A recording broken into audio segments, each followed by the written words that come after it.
Welcome to the Alcohol Free Life podcast, brought to you by thesoberclub.com.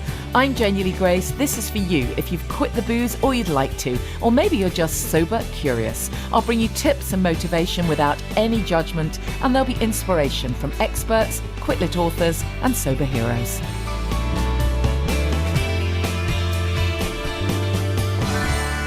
Hi, and welcome to the podcast. And I know it's Christmas and everything, but I figured, well, I'll do an episode anyway, because, you know, some people wait for this podcast on a Friday, I'm told. And also, you know, I didn't want to do one of those sort of recap of the year type podcasts just yet, because, well, everyone's still totally in Christmas mode, right? Well, I certainly am. I've been on the radio all this week doing shows at BBC 3CR. So I feel like, you know, chatting into a microphone has literally been my Christmas. So I may as well do it again. So happy Boxing Day. I really hope that yesterday went well for you. If it was your first Christmas sober, well done you. I hope it went well. If you've woken up today and decided you're going to quit, well, that's good too. There's never been a better time than the present moment. But if it was your first Christmas sober, drop me a message. I really hope that you notice just how special it feels to actually genuinely be present, you know, rather than feeling you know, like you've kind of wasted half the day, which is definitely what was going on in my memory all those years ago. So it's coming up to my soberversary actually as well. I forget sometimes that was when it all kicked off for me, all those years ago when I quit just after Christmas, well, between Christmas and New Year. So anyways, on today's show, rather than go back over the year, I might do that at some point. But for now, I thought I would resurrect a bit of an interview that I did a couple of years ago with Joe Creed, who is an incredible NLP expert. Joe actually does a great NLP section, a teaching, if you like, on the sober coach training that I offer. And of course, if you haven't done any NLP, then you know, you may not be aware, but it is literally incredible for behavior change. Stands for neuro-linguistic programming, as you know. Which sounds fancy, but really it's a way of sort of helping you reframe your thoughts and your actions.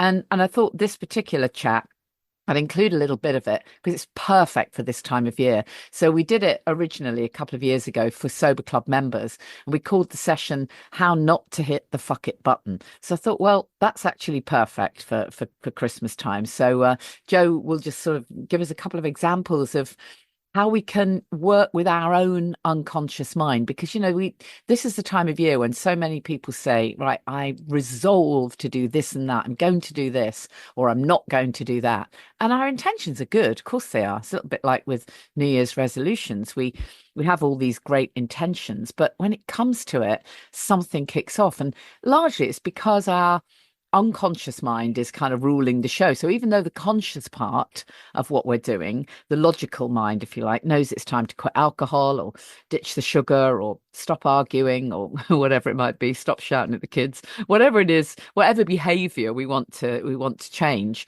the logical part of our brain knows that we really do mean it when we say we want to do it. But somehow that's only a very small part of what's going on. It's a little bit like it's the front page that's open on the computer, if you like, but the hard drive is what's actually running the show. And our unconscious mind likes to do what it's always done. So, you know, left to its own devices, it will just revert back. And that's why, you know, it can be so difficult. I mean, you've heard me say just a ton of times that logically, I knew it was time for me to quit alcohol. I wanted to quit alcohol, but somehow this unconscious mind, this huge computer that was running the show, by 6 o'clock, you know, on the day when I decided I'd quit, you know, probably for the millionth time, suddenly the wine witch would come in and everything would just revert. So we have to do a pattern interrupt, don't we? We have to find a way of disrupting this and allowing, you know, working with the unconscious mind to remind ourselves that we can actually choose. We are actually in control. It often doesn't feel that way. I used to really think that the wine witch was in control of me, that voice in my head that told me, you know, well, it's Boxing Day, may as well just finish off the bottle, even though I'd probably had the best part of it on my own. Those voices are strong, and we really do have to put the work in if we're going to, change things around. So Joe has a few great tips. So I really hope you'll enjoy just re-listening to a clip of that chat with Joe.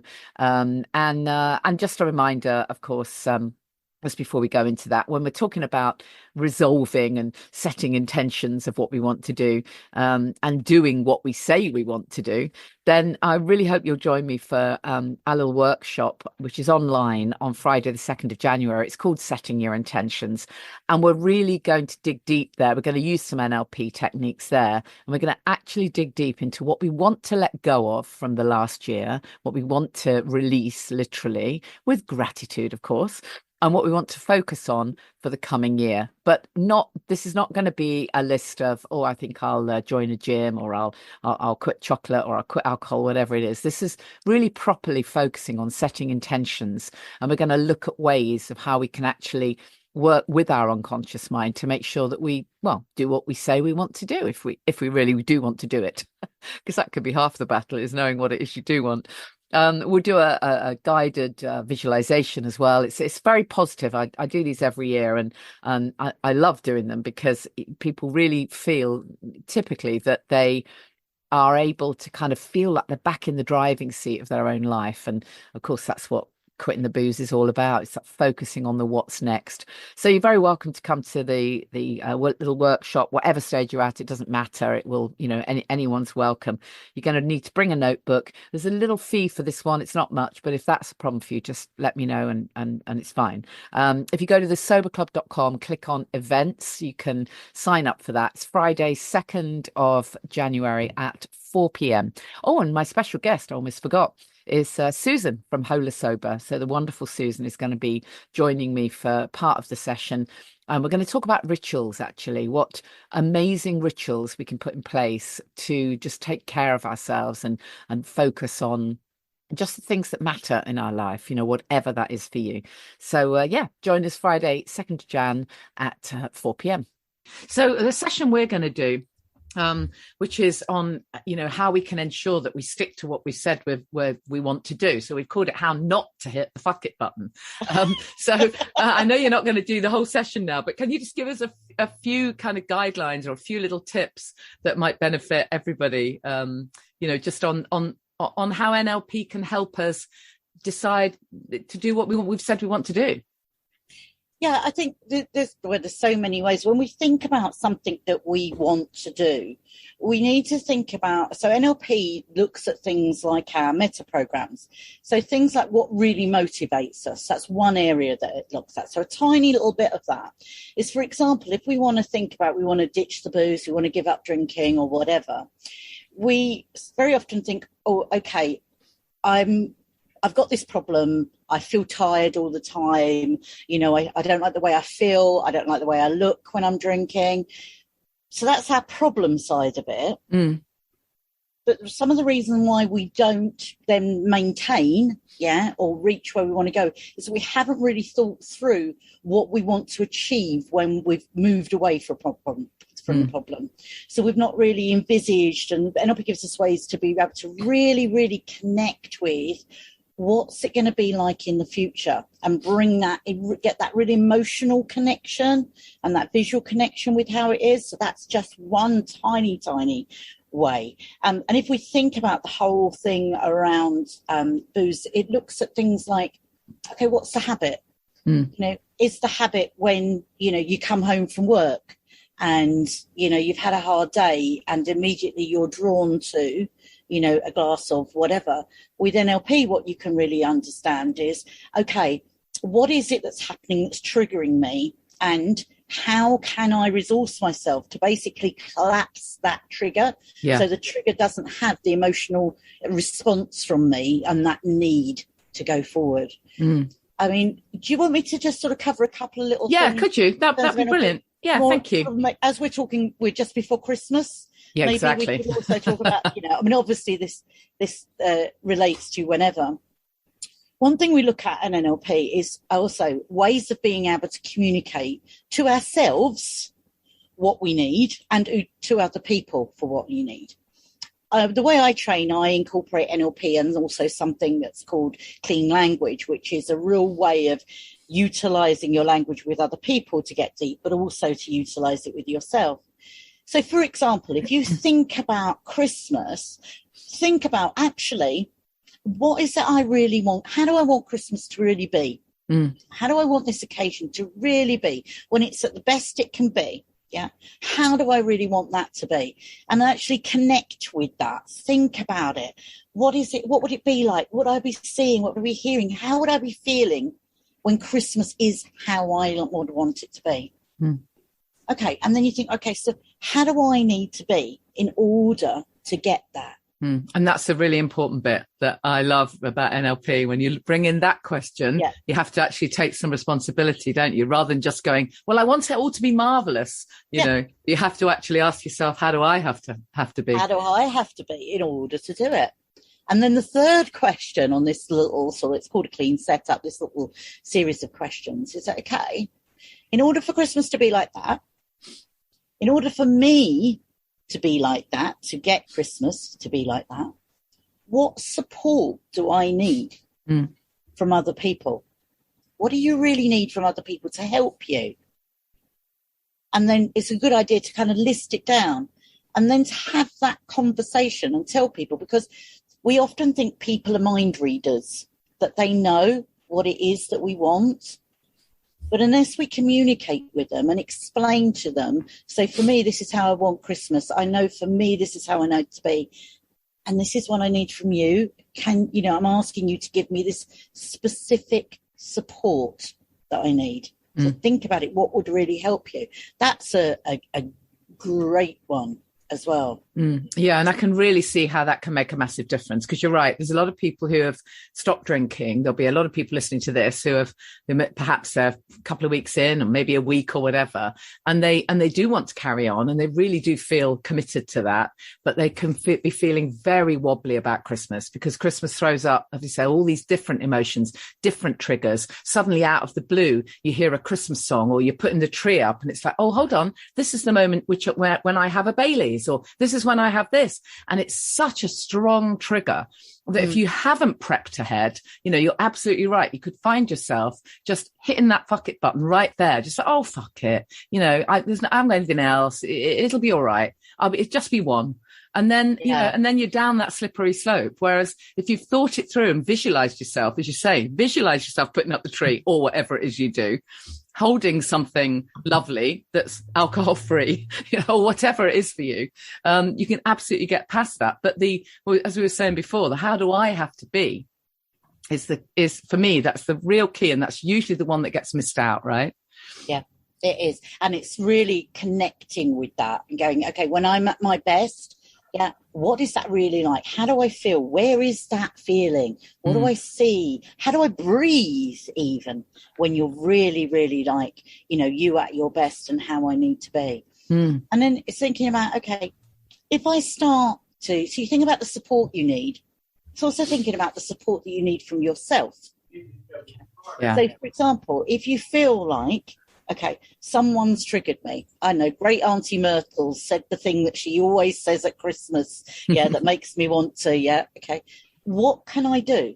Give yourself permission to do something. If it means permission to walk outside, go into the loo and scream and then come out again, give yourself permission to do what you need to do. If it's permission to give the dog a quick walk around the garden or up and down the street, give yourself permission to do what you need to do to support yourself as well. Yeah. And I think there's this sort of fine line, isn't there, really, between that kind of taking responsibility and self-care. But then, of course, one of the problems that a lot of people listening to this will have is that they're people pleasers. And they actually find themselves doing something they don't want to do just because they want to make someone else feel better. And certainly when it comes to alcohol, you'd be amazed the stories I hear. I had a client today who said to me that she really put the work in and prepped ahead for an event she's going to. But when she let people know, when she gave them a heads up, someone actually wrote back to her and said, you've made me feel really sad, really sad. Like, why would it make you feel sad that I'm not putting, toxic poison in my mouth? But unfortunately, that's the culture we live in, right? And so there's a danger that if we are real big time people pleasers, we can end up doing something we don't want to do because we want to be nice to someone else. And I think that very much happens. You know, a lot of what we talk about with that people pleaser is actually what we're doing was we're coming in as rescuer on the whole drama triangle. The interesting thing is very often when we're people pleasing, what we're also doing at the same time is we are gold medal mind readers. We mind read what it is that the other person. So actually, if someone gives you a comment, or somebody's pushing you to do something that you don't want to do, the first thing to remember is, be honest, that's their stuff. Exactly. It's their stuff. You know, what they're doing to try and push you is actually trying to give themselves something. Yeah. An excuse or whatever. It could be anything, you know, but it is their stuff. And the other thing is, if they do say something, it's a good thing to kind of like do this little step back and imagine that you don't know them, that you may be, you know, you're a little alien sitting in the corner, and be curious about actually what's going on for them. So, for example, the person you were talking about when someone said that makes me feel so sad, I'd go back to them with, okay, I'm curious. What is it about me deciding I don't want to drink that makes you feel sad? And actually be curious, because chances are it's about them. Yeah, it's absolutely. Underneath the surface for them. So if you use that, I'm curious. What is it about? Yeah. I'm curious. You keep encouraging me to have a drink. What is going on? I'm curious what's going on for you. Yeah. Yeah. Yeah. I mean, I think this is what's great about NLP, isn't it? Is that it really helps you to notice your thoughts rather than just railroading through all the emotions and then reaching for a drink or whatever it is. You have to actually pause and notice. Yeah, absolutely. Notice what's going on. And also, there's a great saying in NLP, it's going, what happened just before? Yeah. So we can feel something or feel a pull towards something or whatever. What actually happened just before? Because it's the just before that's the trigger. Okay. And it's a bit like, I love the analogy with NLP. It's a bit like looking out of a different window, taking a different view. You go, okay, is there another way I could look at that actually would empower me more? Yeah. And thinking about it. The other thing is, this when people give you their stuff, their comments, and recognizing it's their stuff.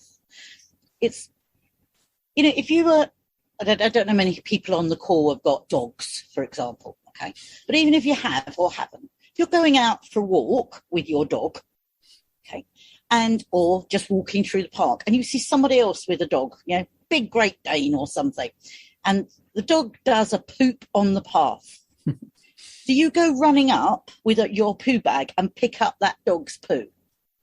We don't, do we? That's the responsibility of the person that's actually walking the dog. And yet we spend our life picking up other people's poo. Yeah. Don't we? It's their stuff. Really true. Really true. We feel responsible for their poop. We do.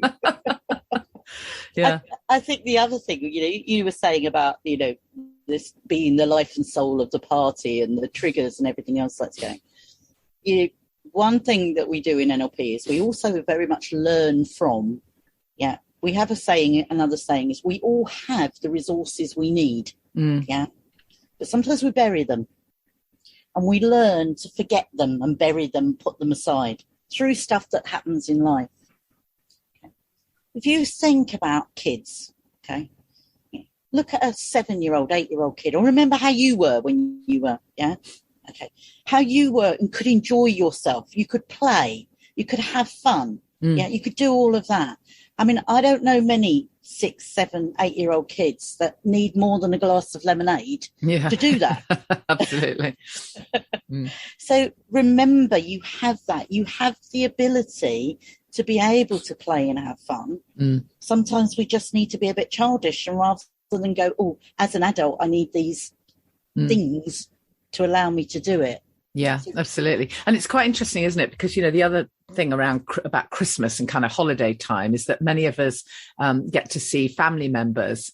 And it's really interesting how, fully grown adults become children again and start reverting to those kind of patterns, and even find themselves coming out with quite kind of horrible things just because they're being triggered at being with their parents. I mean, that's an interesting one. I think everybody needs a dose of NLP before they meet their family. Yeah, I'd love to be able to deal with all that tonight. We probably haven't got time on that. Yeah, no, absolutely. Families to trigger you and everything. Yeah. And there is a little tip that you can do though. Okay, if you kind of think about, okay, so I'm reacting against so-and-so with this emotion like frustration or anger. You can kind of go, okay, how would I rather react instead? Okay. And you can do something. It's a bit along the playful. It might look a bit weird, but you can even do it in the moment or just walk out for a moment. And we call it power posing. For any of you that have seen the Amy Cuddy TEDx talk, she talks about power posing. Actually allowing ourselves to physically getting a strong, like standing there in a Wonder Woman pose with your hands on your hips, just allowing yourself a few seconds to just really breathe deeply, look up. Looking up is a great one as well. Really look up to the ceiling, breathe deeply, just get your physiology nice and strong. Just for a few seconds is enough. Yeah. And therefore that can really resource you as well. It's brilliant. Really brings you back to in this moment, I'm safe, I'm okay. I don't need to have to pretend that I'm 5 years old again, right? Brilliant. Jo, thank you. I really appreciate it. Feeling like your sobriety journey has given you a whole new lease of life? Are you feeling super enthusiastic about sobriety? Ever thought about turning that experience into something bigger, something that could inspire and help others while also building a career that feels truly magical? Why not explore a career that aligns with your values? Think about being a sober coach. You'll play a key role in the growing Sober Curious movement, guiding people towards living their best life without the booze. And of course, you'll lay the foundations for your own journey to well-being. Here's why this work is really special. You get to make a real impact and help others navigate the same path that you've walked. There's personal transformation there, laying the foundations for your own growth and developing your knowledge of holistic health and well-being. Flexibility, build a career and a heart-centered brand on your own terms. Use your story, it's your greatest asset. Grow personally and professionally. Coaching is all about the connection, the continuous learning and the collaboration. You would become part of our family. We have a training that is so comprehensive, from the core modules right through to all the supporting materials and the business sessions. We've got you covered, and you don't need prior experience as a coach. You do, however, need to have had the experience of choosing sobriety and feeling absolutely passionate about inspiring others. So if you're interested, go to thesoberclub.com, click on the main menu, become a sober coach, and then we can arrange to have a chat. They're tiny groups, lots of one-to-one involvement. Get in touch. So if you are interested in training to be a sober coach, if you're thinking, you know what, this is the year when I'm going to step into a new purpose. As I already mentioned, Jo Creed is part of our training. She's one of the expert teachers. So you will absolutely love that. You can find Jo's stuff, by the way, at Beyond NLP, and drop me a message if you want an introduction to Jo and her work. Message me if you'd like to check out the Sober Coach training. We do have another webinar Wednesday, 21st of January. You'll find that at thesoberclub.com/events. You'll also find the info there about the Setting Your Intentions webinar that I mentioned earlier. It's Friday, the 2nd of January at 4 p.m. Really hope you can join me for that. So all that remains is for me to say thank you so much for listening to this podcast over the course of the last year. I just love connecting with podcast listeners. It's been a great year, meeting some of you at our Club Soda events.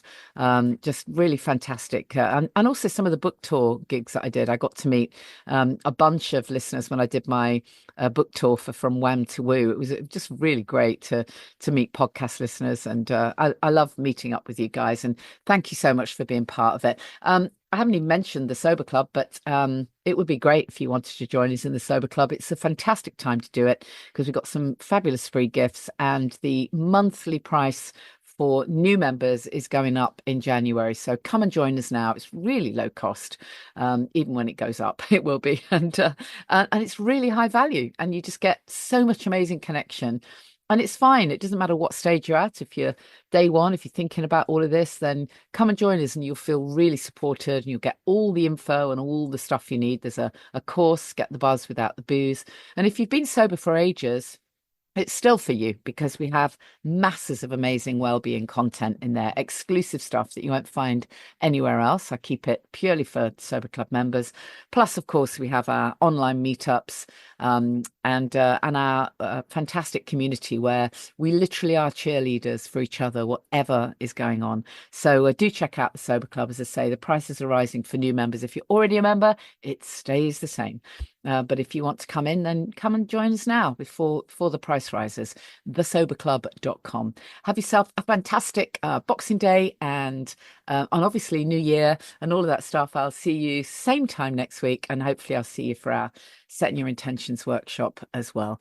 Have yourself a good one. Oh, by the way, if you are struggling, don't do that on your own. Please reach out. You might not want to join the Sober Club. That's fine. But particularly at this time of year, do not try and hole up and do this on your own. I've had people actually say to me, oh, I'm worried that friends will, coming around, family coming around Boxing Day, and they're going to tell me it's kind of rude not to drink with them. No, I don't think so. You do you, and you drop me a message. I am around. You can drop me a message. I will reply if I get that message. Can't say fairer than that, right? You can find me very easily on social media at Janie Lee Grace. So drop me a message and I'll hold that vision for you. There is nothing more important than staying sober. Trust me, it's the best thing you'll ever do for your health and well-being. So wish me a happy soberversary, and I'll see you. Oh yeah, it'll be next year, won't it? I'll see you, same time next year. I love saying that, once a year. Have yourself a fantastic Boxing Day. Thank you for listening to the Alcohol Free Life podcast, brought to you by the Sober Club. Please rate and review. And if you want support, accountability and inspiration, and you want to live your best life without the booze, check out thesoberclub.com.